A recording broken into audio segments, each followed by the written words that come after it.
नमस्कार साथियों, मैं विनीश पारासर। साथियों, फ्रांस भारत से पिनाका रॉकेट सिस्टम लेने की बात कर रहा है। आप ये न्यूज़ देख सकते हैं कि फ्रांस इवैल्यूएट कर रहा है भारत का पिनाका रॉकेट सिस्टम। ये बात फ्रांस के ही 2 टॉप ऑफिसर ने भारत में कंफर्म की है। साथियों, इस न्यूज़ की ग्रेविटी इतनी ज़्यादा है कि ना कि इसको इंडियन मीडिया कवर कर रहा है बल्कि ग्लोबल मीडिया भी इस न्यूज़ को कवर कर रहा है, क्योंकि इतिहास में पहली बार ऐसा हो रहा है जब फ्रांस भारत से कोई कंप्लीट डिफेंस इक्विपमेंट परचेज़ करने की बात कर रहा है।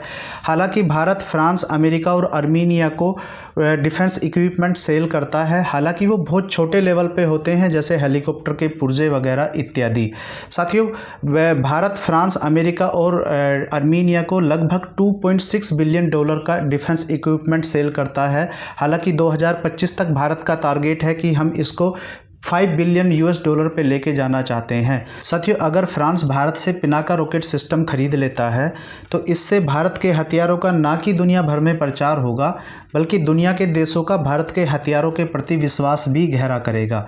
साथियों, पिनाका रॉकेट सिस्टम की यदि बात करें तो इसको आर्मेनिया ने अज़रबैजान के खिलाफ यूज़ किया था और आर्मेनिया अज़रबैजान के युद्ध में ये काफ़ी प्रभावशाली भी रहा था। साथियों, पिनाका का नाम शिव के इंद्रधनुष से लिया गया है। यह 44 सेकंड में 12 रॉकेट फायर करता है। साथ ही इसकी रेंज 90 किलोमीटर है, जो अभी सरकार ने बढ़ाकर इसकी 300 किलोमीटर कर दी है।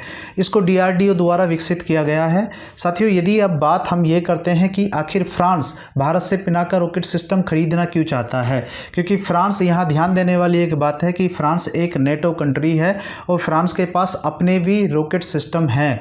तो ऐसी स्थिति में कहीं ऐसा तो नहीं है कहीं फ्रांस भारत से इसे परचेज करके कहीं यूक्रेन को देने तो नहीं जा रहा है। साथियों, अगर फ्रांस भारत से पिनाका रॉकेट सिस्टम खरीद के यूक्रेन को दे देता है तो हम ऐसा बिल्कुल भी नहीं चाहेंगे। हम अपने मित्र देश रसिया को नाराज़ बिल्कुल करना नहीं चाहेंगे। साथियों, जब से ट्रंप इलेक्शन जीते हैं तब से देखा जाए तो यूरोप में चीज़ें बहुत तेज़ी से बदल रही हैं।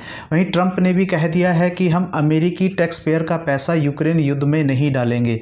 यदि हम फ्रांस के राष्ट्रपति के कुछ पिछले बयान देखें तो जिसमें उन्होंने कहा है कि यूरोप की रक्षा करने के लिए अब कोई देश नहीं आएगा, यूरोप को ही अपनी रक्षा करने के लिए आगे आना पड़ेगा। जो ये सारा घटनाक्रम तेजी से बदल रहा है, इसी सब को देखकर शक पैदा होता है कि कहीं फ्रांस इस सिस्टम को यूक्रेन को थमाने तो नहीं जा रहा है।